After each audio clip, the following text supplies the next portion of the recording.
আমি ফাঁকে মাঝে মাঝে যে গানগুলো আমরা শুনছি, শিল্পীরা দে আর ভেরি ট্যালেন্টেড, তাদের ট্যালেন্ট আছে, তাদের ভয়েস আছে, ভোকাল আছে, নলেজ আছে, যেটুকু আছে এতটুকু মানে পরিপূর্ণ নয়। একটা ইন্ডাস্ট্রিকে আপনি কমপ্লিটলি সার্ভ করতে গেলে আপনাকে আরও বেশি স্ট্রং হতে হবে, আরও বেশি কোয়ালিফাইড হতে হবে। দেন আপনার উপরে যেন একটা দেশ নির্ভর করতে পারে, একটা শিল্পীর উপরে যেন দেশ নির্ভর করতে পারে যে না, আমার দেশের এই শিল্পী আছে, আমি তাকে আমার ন্যাশনাল প্রোগ্রামে রাখতে পারি, আমার কান্ট্রি রিপ্রেজেন্টে রাখতে পারি। মানে নির্ভরশীল আর্টিস্ট হতে হবে প্রথমত। তারপর একটা জিনিস আছে যে এখন এরা অনেক ট্যালেন্টেড, কিন্তু এদের কাজ করার ক্ষেত্র নাই। কোথায় কাজ করবে? ইন্ডাস্ট্রি থাকতে হবে, কোম্পানি থাকতে হবে।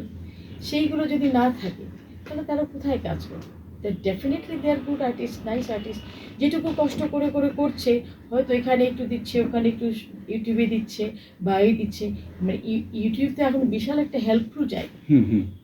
সেখানে যার কিছু নাই তার ইউটিউব আছে, এটা একটা বিশাল একটা মাধ্যম। তো ইউ ক্যান। আর যদি সুযোগ হয়, যে কাজের জন্য কষ্ট করছি এতদিন ধরে, যেন একটা সুন্দর ইন্ডাস্ট্রি তৈরি করতে পারি বাংলাদেশে, বাংলাদেশ যেন আবার ভরপুর হয়, আবার পরিপূর্ণ হয় দেশীয় শিল্পী দ্বারা। দেশীয় সংস্কৃতিকে আমরা যেন তুলে আনতে পারি, ডেভেলপ করতে পারি।